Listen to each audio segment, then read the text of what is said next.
You're listening to a Times Higher Education podcast.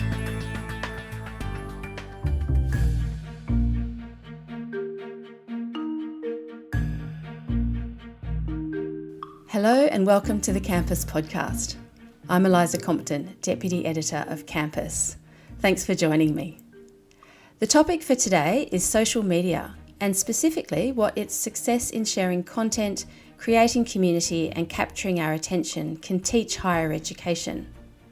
Whether you love it, tolerate it, are a master of a compelling blue sky thread, or struggle with a LinkedIn update, social media has become an inescapable part of academia. Scholars use it to build their academic profile, share research with the wider public, celebrate career successes or publications, and connect with community and potential collaborators. But on the darker side, social media is also a breeding ground for political polarisation, misinformation and harassment. In a recent interview with Australia's ABC News, author and creative writing professor Ocean Vuong talked about how social media has seeded a surveillance culture and cringe factor that inhibits students' creativity. But these platforms are ubiquitous. Meta reported more than 3 billion daily users across Facebook, Instagram, Messenger and WhatsApp, according to a 2024 earnings report, with YouTube just behind on 2.7 billion, according to figures from Global Media Insight in June. And Statistica states that the average person spends 2 hours and 35 minutes on social media every day. So in this complicated context, I sought out two expert guests, one in the UK and one in the US, to offer insight into what higher education can learn from social media and its ability to keep our attention. How can teachers use its strategies to build engagement in the class, for example? What can analysing influencers show learners about critical thinking or navigating AI-created content and deepfakes? And what do online habits tell us about what students need from their teachers and each other? For practical advice, I turned to Cayce Myers, who is a Professor of Public Relations and Director of Graduate Studies in the School of Communication at Virginia Tech, and a campus contributor. His books include Public Relations History, Theory, Practice and Profession, and Money and Politics, Campaign Fundraising in the 2020 presidential election. You'll want to hear how he has taken cues from social media in teaching students about media literacy and understanding misinformation. But now to my first guest. Peter Lovatt admitted to being slightly perplexed and intrigued when I reached out to him. But when you listen to our conversation, I'm sure you'll be as fascinated with his insights into learning and how he uses social media as I was. Peter is a dance psychologist, author, keynote speaker, researcher, former professional dancer and founder of Dr. Dance. If you follow him on Instagram, and I suggest that you do, you will see him dancing up a storm, taking rooms of people through the stress-busting power of dance and explaining concepts such as how pirouettes change your brain. Keep listening to the end of this interview for his personal journey into his field of study.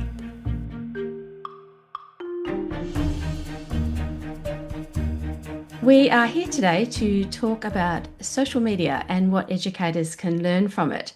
And to help me better understand this topic, I'm delighted to be talking to Peter Lovatt.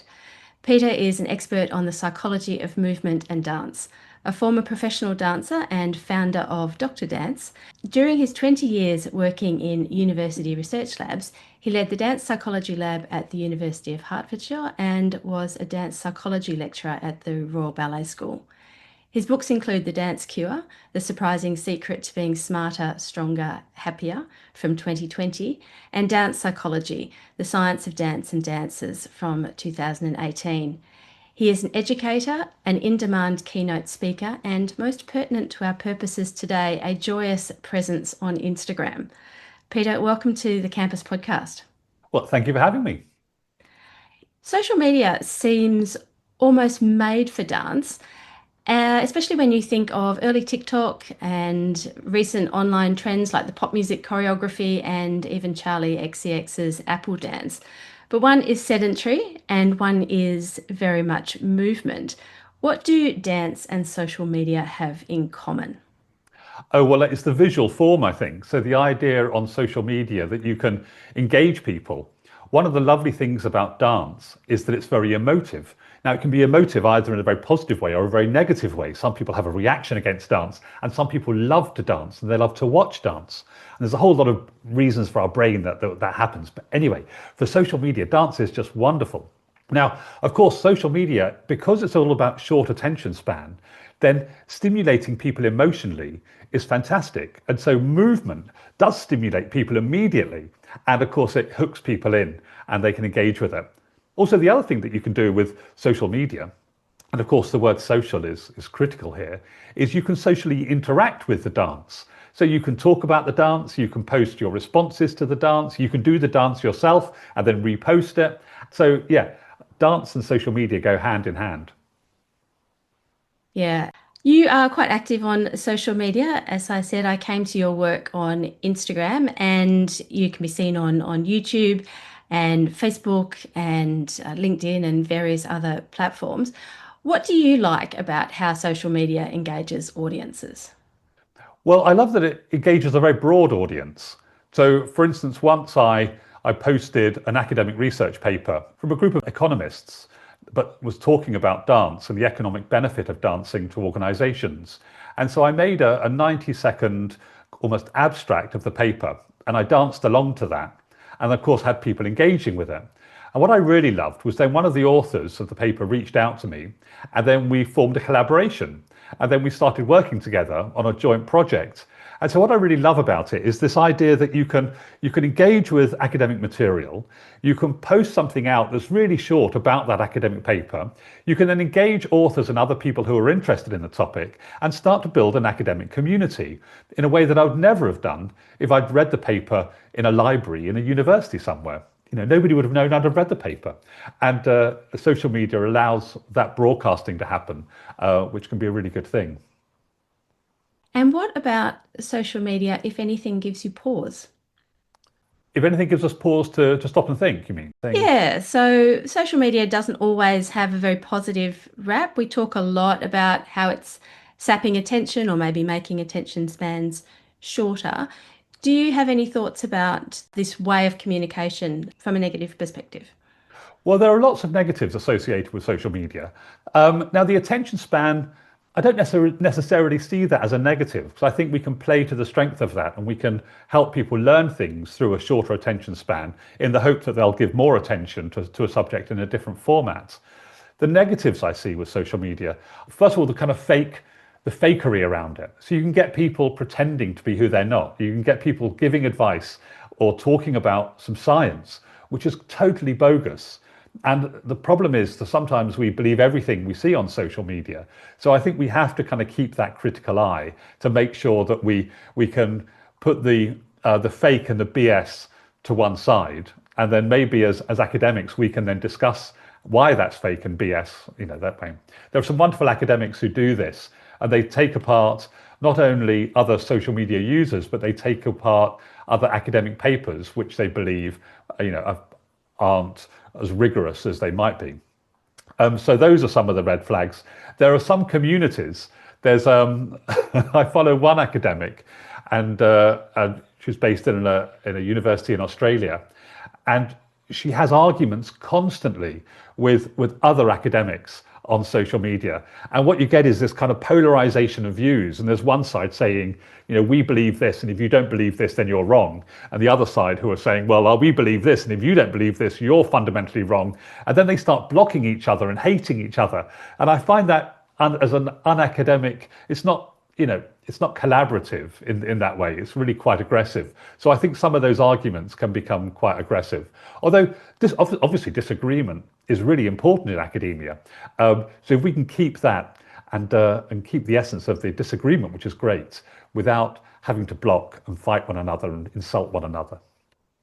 I guess one of the things with social media is that you can check out. So unlike being in a room with someone when you're having a face-to-face discussion, if you're having a disagreement with somebody on social media, you can throw a strong comment and then just back off completely, which is not the most engaging way of communicating. No, I mean, that's a bit like doing not signing your reviews when you're reviewing a paper in a journal article. That idea where you can say horrible things, but you do it anonymously. And I used to hate that when I worked at universities. I'd much rather people sign their reviews and then they can say whatever they like, but at least we can open a discussion about that. So I think being a keyboard warrior and chucking grenades in and then running away and hiding is an act of cowardice, and it doesn't really grow the field very well. So as an educator, someone who's very comfortable standing in front of large rooms of people in person, as you do with your masterclasses and TED sessions, and also as somebody who has harnessed social media as a teaching tool in a way of sharing your expertise, what techniques do you think can we take from the in-person space into the digital or social media space in terms of teaching and getting a message across? Yeah, I think it's really important that we can stimulate interest. I mean, one of the things with social media that's so good is that you can do a wide range of things to excite people. Now, earlier on, you were talking about people's short attention spans.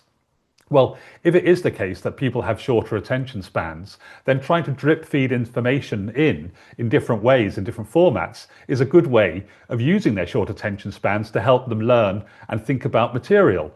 And of course, you don't just have to I put a lot of myself dancing on social media, but also I put things, I might put a research summary up, or I might put a link to an experiment that I'm running to collect some data, or I might then report that data on.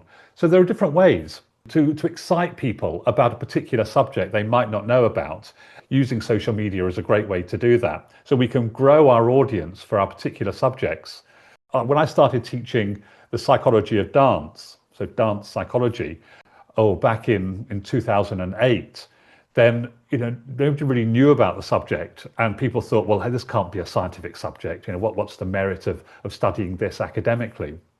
But by using social media and as a tool for telling the world about that, and then now lots of people are interested in that subject, and we come together and talk and engage and share ideas and research.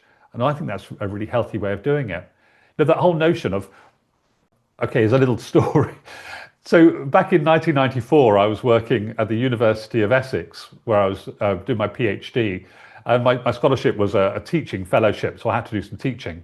And as part of that, they used to run extracurricular classes through the Office of Continuing Education. And this would be for an open access course for anybody to come into the room and learn about psychology. So I started teaching on these sessions. And one of the sessions they ran was an all-day Saturday, 6 hours of psychology lectures, went from 10 in the morning till 4 in the afternoon. And one day I was given the 2 o'clock slot. Now, there were all these people in this lecture theatre, maybe 150 in this big 300-seater lecture theatre. And it was dark, it was warm, everyone had just had lunch, and the lecture theatre sounded like woo, woo, woo, woo. And I could watch all these people just falling asleep. There were people, their eyes were closing and their heads were going. And of course, they had a fantastic attention span until they fell asleep. And it occurred to me then in 1994 that before we can teach anyone, we have to keep them awake, and we have to make them alert, and we have to get them to attend to something, and we need to change things up. We need to change the speed with which we're delivering things. We need to change the modality with which we're teaching, whether it's video, audio, speaking, fast or slow, change those things up. And of course, when we go onto social media years later, those elements are really important in social media. You're fighting for people's attention in exactly the same way that a teacher is fighting for their attention when they're in a lecture theatre and they're falling asleep. So we need to make ourselves interesting. And by doing it in sort of bite-sized nuggets of information, we can stimulate people's interest. And once we stimulate their interest, then we can go to a deeper dive into other learning techniques to help them understand the material at a much deeper level. But yeah, that idea of sparking their interest and keeping them alive and awake is really important, I think. Is there an element when there's so many different things competing for students' attention or your audience attention of having to refine that ability to get the attention quickly? So years ago, there was that assumption that you go to a 2-hour lecture and you'd have to attend for the full 2 hours. If we're aware now that people's attention span is shorter than 2 hours, it does amaze me that universities still put on 2-hour lectures. And they put on 2-hour lectures where people just sit down for the whole 2 hours. They might get a 10-minute break in the middle to go, to walk out a bit. But we still teach in very much the same way. I'm not being critical of any academics I've worked with, but there are some academics who will literally stand at a podium and read from a script for 2 hours. And gosh, how boring must that be for the student? And how on earth is the student ever going to learn from that experience? And then, of course, the students say, well, if you're going to read, then why don't you give me a transcript of the lecture? And then they don't bother coming, because why would they bother going and turning up? So there has to be something that we take into account people's attention. We did some work with a school in Australia. It was in Adelaide, and it was a high-performing school. And the head of English at that school said, look, we want to introduce some movement into the classroom. And so we worked together to create some little movement breaks that were not going to be disruptive to the lesson, but it would help focus the students or help them bond with other people or help their attention or help their creativity and get them thinking in slightly different ways. So we introduced these kind of micro movements into the class, little tiny micro movement breaks. And what the teacher found was that then if it was a 1-hour session, a teaching session, then by breaking this into kind of every 15 minutes or so, having another little movement break, or doing it when she felt the students were slumping mentally or physically, then it could lift the students in a way. And I think we need to do that in universities as well, in higher education, is think about what's the experience for the student and how can we get their attention back? Because only when you get their attention back can they actually learn and think about the things you're trying to help them to understand. I want to dip into a bit of your expertise, actually, about the psychology of movement and learning. What is it about movement that helps us to learn? I will link this back in a moment, but just to get a bit of a background on that space. Okay. One of the research projects we ran was trying to understand the relationship between movement and thinking. And so we know very well that when people, if you're sat for a long time trying to learn something or write something, that your mind goes a bit dull and you'll become less creative. Now, it's commonly thought that if you go for a walk, that it will stimulate your mind in some way. So we've got this link between the physical activity of walking and stimulating our thinking. So that's quite well established, and there's some academic research papers which demonstrate that finding quite well. What we found in our lab was that it's not only the fact that you move, which has a positive impact on your thinking, but different types of movement have different impacts on different types of thinking. We invited people into a lab and we gave them a whole battery of cognitive tests. So we gave them tests of convergent thinking. So convergent thinking is where there's, you might take multiple cognitive steps to find one correct answer. And we gave them tests of divergent thinking. Now, divergent thinking is different to convergent in as much as divergent thinking, there's not just one right answer we converge on, but there are thousands of potential correct answers to this particular problem. And what the task is in divergent thinking is finding one correct answer and then getting rid of that from your head and thinking of another correct answer, getting rid of that, thinking of another correct answer. So thinking creatively about all through these different problems. What we then did, we asked people to move in different ways. And we either had people moving in a very structured way, so they would learn a movement pattern and they would repeat that movement pattern, which is a bit like walking in some ways. And then the other sort of movement we did was improvised movement. So we had people moving their body in an unplanned way. So they would move spontaneously in an unplanned way. And there were different ways of doing that.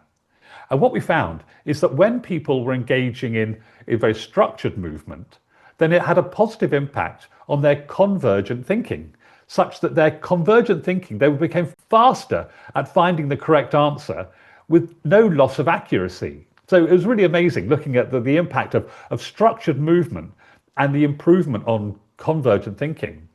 And then what we found was that when we asked people to do some improvised movement, then it improved their divergent thinking.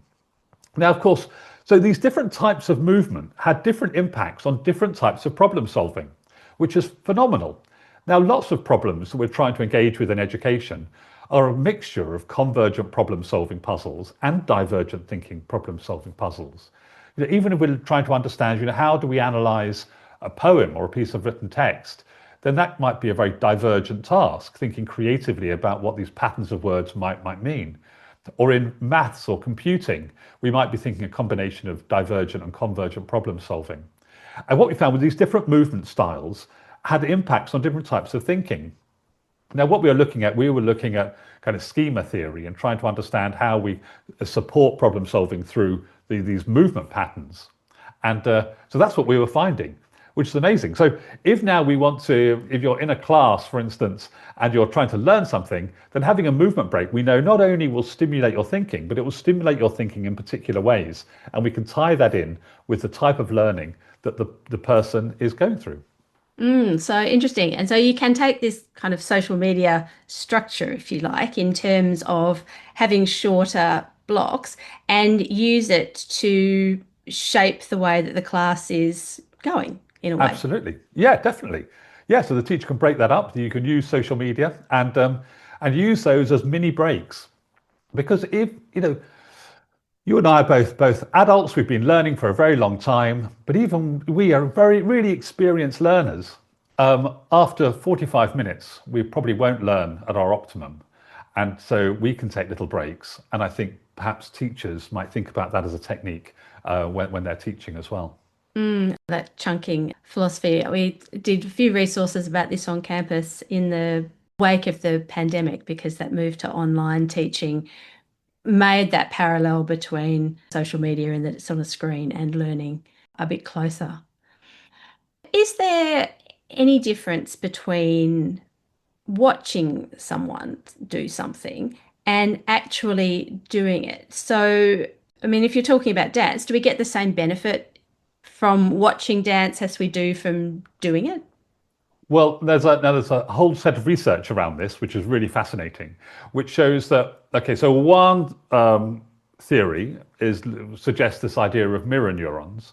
So the mirror neuron idea is where you watch somebody perform a task, and the neural activation of the person doing the task becomes mirrored effectively in the person observing the task, because they're doing something, so there's a similarity going on there. So the mirror neuron idea is one suggestion that people observing dance might have a similar impact to the person doing the dance. Other research, some pure neuroscience research, was a fascinating study asking people to watch a piece of dance and to measure how much they enjoyed it or appreciated it. And sometimes the people knew the basic steps that were being observed, and sometimes they didn't know the basic steps. So sometimes they'd embodied those steps in a different context, and other times they hadn't. And they found that actually those people who'd embodied those steps had a deeper appreciation of the dance. They preferred the dance to those people who hadn't experienced those steps. So this idea of embodiment, if we actually embody the movement that we then later observe, we then might enjoy watching that more than movement that we haven't. So what this suggests is that the broader movement vocabulary that we have as individuals, we're more likely to empathize with those movements and enjoy the movements. Now, there was one other study. It was about loneliness. Again, it was a study that came out after the pandemic, and people dancing together online. And we know that when people dance together, it can improve their social bonding and reduce feelings of loneliness. And this study also found a similar positive impact of dancing online with other people. There was also a significant reduction in feelings of loneliness, and there was an increase in social connection that people felt after dancing with other people online. So yes, so to summarize all of that, we've got the mirror neuron idea, which means you can passively watch something and you can recreate that neural landscape in your own head. And there's but actually the real benefits come when you start moving yourself. And if you know those movements, then you'll have a deeper appreciation of the movement afterwards. So my suggestion would be to increase your movement vocabulary as much as you can, and you'll enjoy a much richer scene when you're watching people move. That seems like an interesting tip for someone creating online learning, in fact, is to build in moments of movement. Oh, we do that. All of this. So when I teach on either dance masterclass or my own courses, I always introduce movement breaks into online learning so that people can move. I wanted to ask you as a final question, which should have come in earlier in the conversation, but what is your journey into this area of study?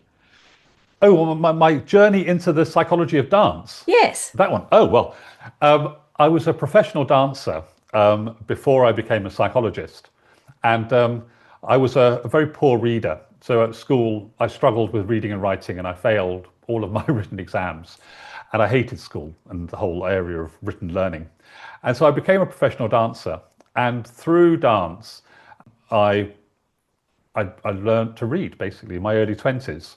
And so I used what I knew about dance and movement to help me learn letter patterns and word patterns and sentences, and learned to read through that.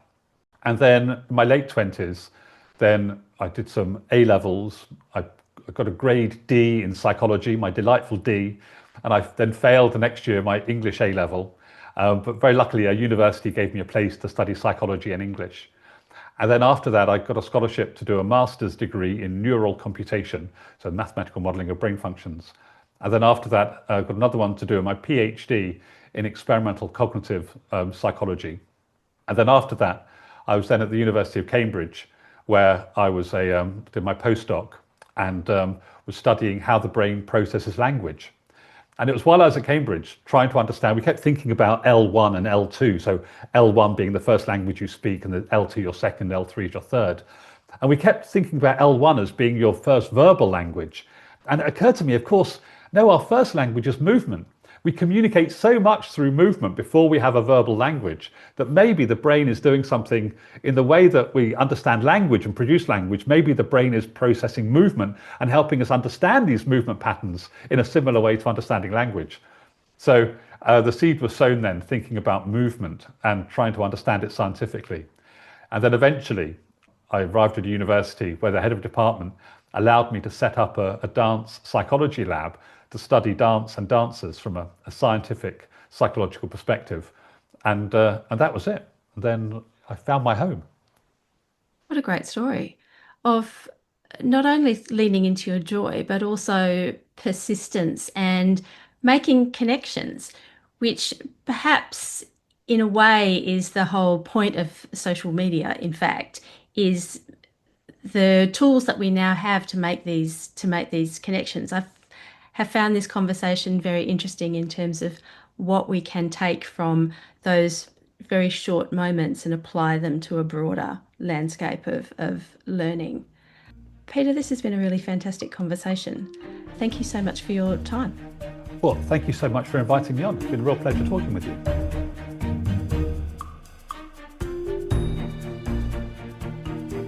Peter's insights on social media are focused on dance and cognitive psychology, but his techniques could be applied to any subject.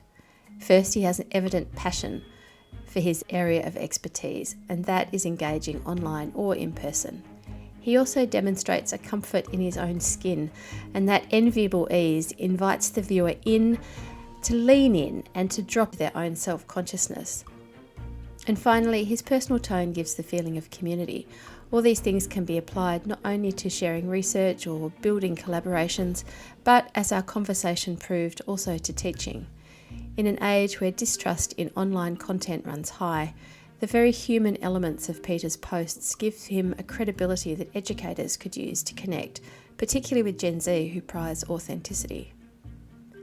My second guest is Cayce Myers, who applies his insights into media and communications and experience in the classroom to looking at social media as not a tool but a teacher. As a professor in the School of Communication at Georgia Tech, he explains how to meet students where they are and how to tailor course content and delivery so it lands. In an email after our interview, he said, "We know that the use of smartphones has proliferated the time spent on social media. As a result, educators have to be mindful that while the detrimental effects of prolonged screen time and social media use are real, it has also changed the way that people engage with, process and learn information." Here's my interview with Cayce Myers.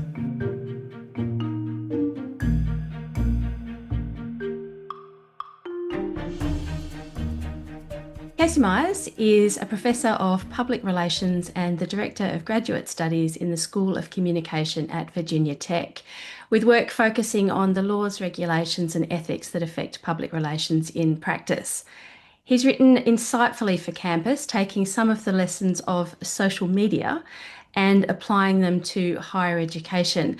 So I'm delighted to be welcoming him to the Campus podcast today. How are you, Cayce?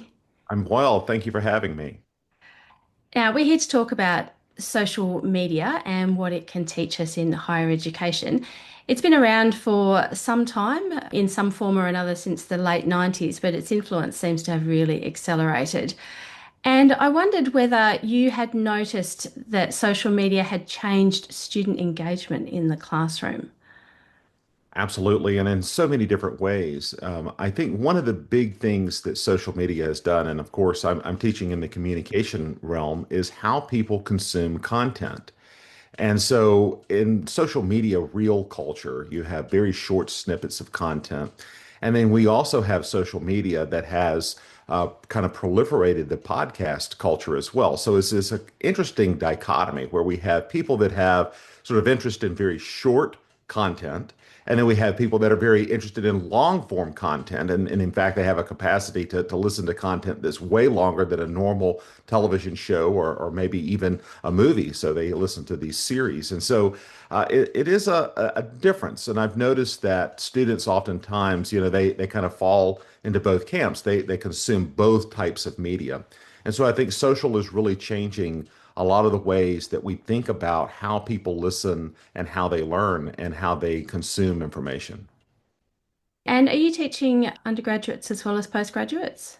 I teach undergraduates and graduate students, and it ranges from freshmen all the way through those who are coming back to school for graduate education as well. So there's quite a range. But I think everybody's kind of falling into that category. Everybody is the rare person who's not on social today, and also is the rare person who's not listening to some of these podcasts and at least consuming these reels, even if they don't deliberately seek them out. It's just so pervasive in our culture.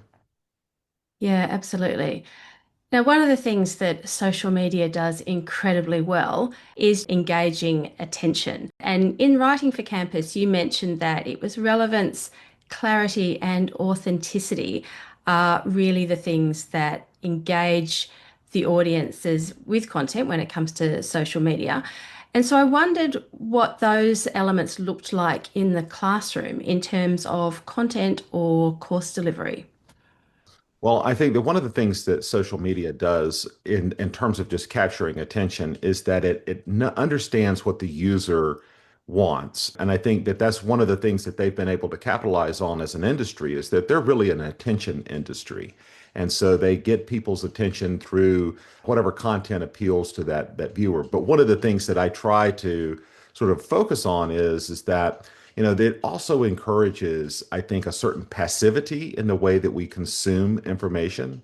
And so one of the things that I try to teach in the class is, and particularly talking about media, because we're talking about media a lot in our classes, is how do you really verify what this information is? How do you clarify that information? Do you seek out good information rather than just sort of the flashy reel or the flashy post that gets attention? So that's part of it. The other thing is that really understanding the essence of content. And so one of the things that social media posts do and that social media consumption has done is really kind of distill information into these bite-sized pieces, and particularly in terms of just regular social posts. And so that is a good thing and a bad thing. So for us who are teaching complicated concepts, sometimes we have to kind of think about those bite-sized sort of understanding of information that we can provide and then maybe elaborate on it later. The problem with that is that it's oftentimes very difficult to sort of put the essence of a concept or essence of something that's very important into something that's, 30 seconds or something like that. But that is a challenge, and we have to kind of consider that, at least I do in my own teaching, about how to connect with students looking for that type of content package and consuming content in that way. Mm. You mentioned misinformation and checking credibility of information. Is your sense that students have an understanding that these sorts of things in terms of consuming content are important? I think they are aware that they are important. I think that students, like the rest of society, are probably not the best at discerning what is real and what is not. We all fall victim to our own kind of media consumption habits. And so that's something that I try to emphasize in the class. And this is just sort of society writ large too. So how do you consume information that is accurate and make sure that you can identify information that is inaccurate? And part of it is within the social media realm, we are kind of in a passive consumption mode. So we're in the scroll, we scroll through, we like something, we share something, but we don't vet it necessarily. And sometimes you don't know who the source of this information is. And so we've seen a lot of issues around particularly artificial intelligence, the creation of deep fake content going viral, really causing these larger problems. And so one of the things that I try to teach is how do you determine and verify good information? How do you determine that a post has authenticity to it versus sort of this manufactured content?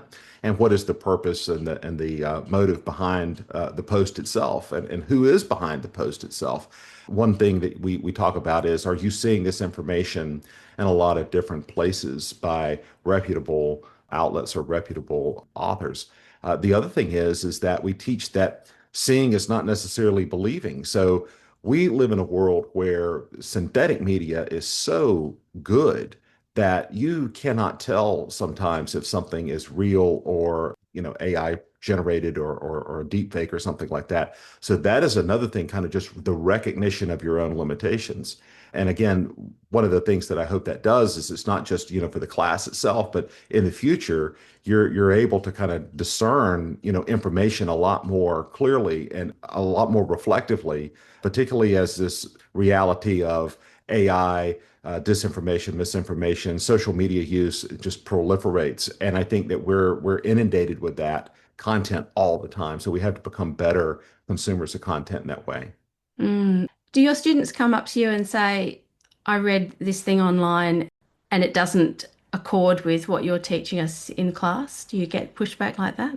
I've never had pushback like that. I do have students who do consume a lot of information online and may find something that resonates with them based on something that we have studied in class. And we do have students that send information like that to me or as an article or something. And sometimes I'll share that back with the class and say, one of your peers found this online, and it kind of relates to what we've been talking about. We also, with a lot of these conversations about social media, dis and misinformation, things like that, there's so much of that being covered in the news. And so it's oftentimes in class very easy to find a real life example of something that's going on that we're learning about and kind of tracking that through the class instead of talking about that real life example. Now, students are no different from the rest of us. We're all used to these days flicking between content. You might be reading an article or seeing a social media post. I was wondering how educators can use this ability to move between different sources of information to enhance their teaching. Well, we've had this growth within the higher education community and education writ large about active learning and trying to get people engaged with content and activities, sort of hands-on learning. I think that part of the kind of the effects of our media consumption is the standard lecture that we had and that I had a lot going up through college is harder to do. A 50-minute or an hour and 15-minute lecture is hard for people to sit through now without some sort of active learning and discussion component. Oftentimes what I will do is have an assignment or have an in-class discussion that sort of uses some of this media or uses some of the examples that we've talked about with social to kind of prompt a class discussion. And oftentimes, if you take a class, and I typically will break the students into groups, and then I will have the groups discuss a particular issue. And rather than have them share it out, everything they've discussed, I will say, tell me one thing. That way we don't have, by the end of the discussion, the last group says, well, what everybody else has already said. But having those kinds of discussions and examples, real life within the classroom, also having reflections that students do and then come back into class. So we have that kind of active learning experience is extremely important. And I think students are very receptive to that as well. I've often noticed too that with some of the COVID era online learning that we've done, some students have not had the experience of those in-class discussions in the same way that we used to have. And so coming back into the classroom and having that is extremely important. Of course, you can facilitate that online as well. Yeah, absolutely. A bit of a sense of teaching students how to engage with public life, which, as you say, coming out of the pandemic, I get the impression that that transition back into more in-person interactions has been a bit of a challenge for some younger students who spent their high school, their late high school years perhaps, in their bedrooms or sitting at the kitchen table. Absolutely. And we've seen that with students that are, coming out of a high school experience where they were online. But I will say, one of the things that the pandemic taught me is how important that individual interaction between classmates, between the professor and the students is. And it is a much different environment being in person and having those experiences where you can actually relate to other people versus just being in a pre-recorded Zoom or being on a Zoom with all the cameras off or something like that. That experience of having those interactions has really kind of changed, I think. I think it's highlighted that those experiences are just so important for students. Mm. Just as a final question, I want to dig into some really practical advice. You mentioned about breaking down complicated subjects, and we hear quite a lot about chunking content into shorter pieces, inspired perhaps, as you were saying, by social media format. Do you have any advice about how to put courses together then that use this combination of maybe shorter pieces, maybe more visual pieces inspired by, I don't know, YouTube or Instagram, but also tapping into an apparent appetite for the ability to, listen to a podcast for sort of half an hour or 40 minutes? Right. So I think one of the things that, bringing it back to the pandemic, one of the things that kind of came out of that, at least for me, was that people have a certain bandwidth for being in these lectures, and they have a certain bandwidth for listening. I think everyone's bandwidth for lectures is maybe, if you're recording it, maybe 30 minutes or something like that. I think that that's where people can kind of understand, listen.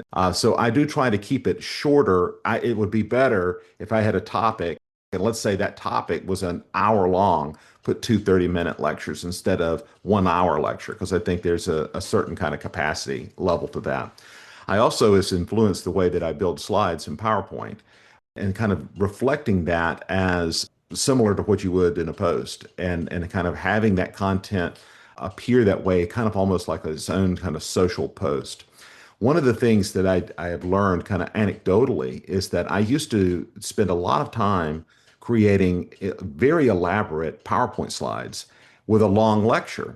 And then I'd have student feedback that would say, well, I listen to the lecture like a podcast. And so they're not watching any of the slides. So posting those slides separately as a study aid, I think is important, but also kind of understanding that people are consuming content, particularly pre-recorded content, in a podcast kind of modality. And so for me, at least, I started thinking about, okay, I'm investing a lot in the visual. I'm not really thinking about the audio. Maybe I should be investing in the audio side of it, getting a microphone, making sure that the delivery is such that people want to hear, like they listen to a podcast. There's a certain tone, there's a certain kind of pace and rhythm. So I do think about that quite a lot in terms of putting classes together. And then also, just saying that just because you're in an in-person format, you can't use some of these materials in that in-person format. So oftentimes I might post a pre-recorded study overview for a test as sort of like almost like a little mini podcast or something like that on our class site, and students can listen to that just as a study aid. And if there is, the content kind of remains the same for the course, and we're just talking about substantive content, not updates, real-time updates, you don't have to record that every semester. You can record that and then just have that there as a resource for the student. So I've really kind of, used a multi-factored approach to that social media style consumption and sort of leveraging that for student outcomes and student successes. And so far that's worked extremely well, not just in terms of student satisfaction, but I also think in terms of just the learning outcomes and being able to get students to where they need to be. That is so interesting. I think one of the things that you said in an opening to one of your articles for Campus is that we should be meeting, or educators should be meeting students where they are. And the line that you had was, and they're really on their phones. But I think you've really dug into how useful really thinking about that can be in terms of putting together courses, but also thinking about how students are going out and interacting with the world and becoming citizens who, like the rest of us, consume content from everywhere. Thank you so much for your time. Thank you for having me.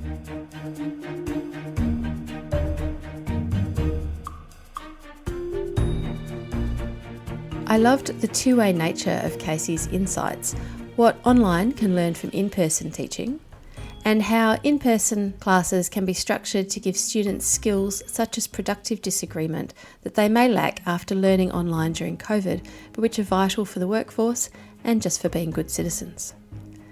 And that brings us to the end of today's episode. I want to thank Peter Lovatt and Cayce Myers for sharing their expertise, and you for listening.